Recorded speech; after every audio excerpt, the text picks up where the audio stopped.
Alright everybody, repeat after me. We are Isekai trash.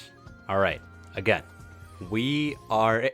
Hey, you have to say it too, man. Because if that's not the case, why is there so many damn Isekai being released? Someone has to be watching them. It's either me or you. I mean, there's one with a cell phone, one with their prodigies, one that's basically a hentai, one with a MILF. I mean, what else is left? And it doesn't help that they keep getting worse and worse and worse. There are some exceptions though. Yes, there are good Isekai. Am I capping? A show like ReZero can put a unique twist on the genre by making the main character have literally the worst time.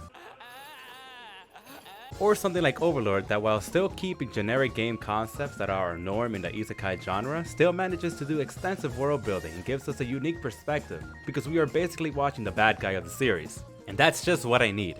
Uniqueness. What can a story that's been told 1,000 different times in 1,000 different ways do for me? A show that I saw a lot of people talking about and came out not too long ago is reincarnated as a slime. Of course, it still keeps the basic tropes of an isekai, but it makes it a little bit more interesting by making the main character into a monster, a slime, believe it or not.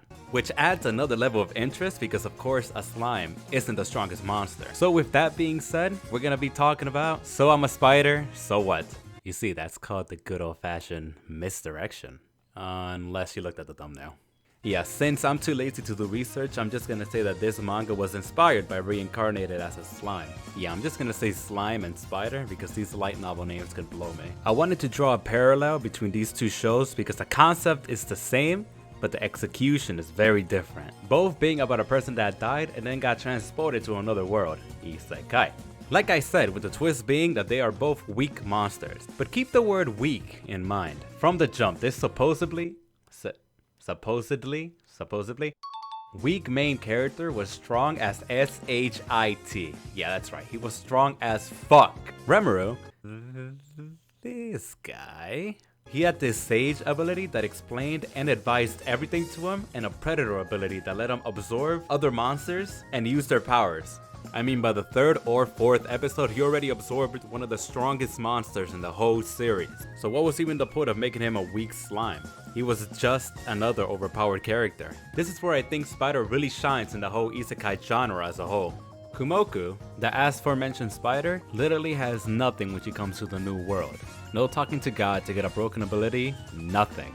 In fact, she has to run away as soon as she's born to prevent herself from being killed. Slowly learning how the world works and the functions of her abilities, which of course is like a game, but I'll cut it some slack.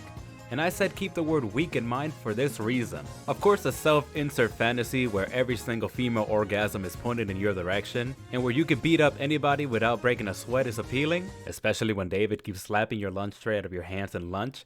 But everybody loves a good underdog story. Of course, how these things go, Komoko is gonna eventually become overpowered. That's just a fact of life at this point. But seeing her literally on the verge of death over and over and over again really makes you feel for her. Knowing how weak she was in the beginning to the beast she's eventually gonna be really brings excitement.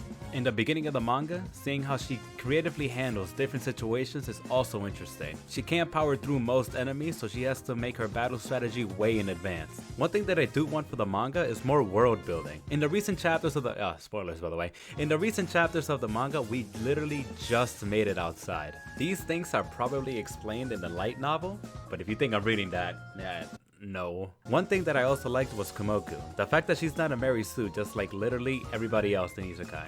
Although she does try to talk to humans, if they talk shit, they will definitely get hit.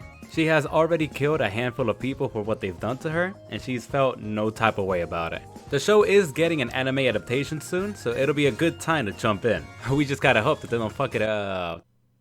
What is that? Alright, that's one less star for you. Why they went with the light novel design, I will never know. But if they can make it work, I mean, okay. I'm also gonna hope that the CG doesn't kill the show. The manga, and I'm pretty sure, you know, the anime, it's gonna be a pretty good time too. Hey, but at least there's no smartphones in the... Damn it! No, I'm just kidding.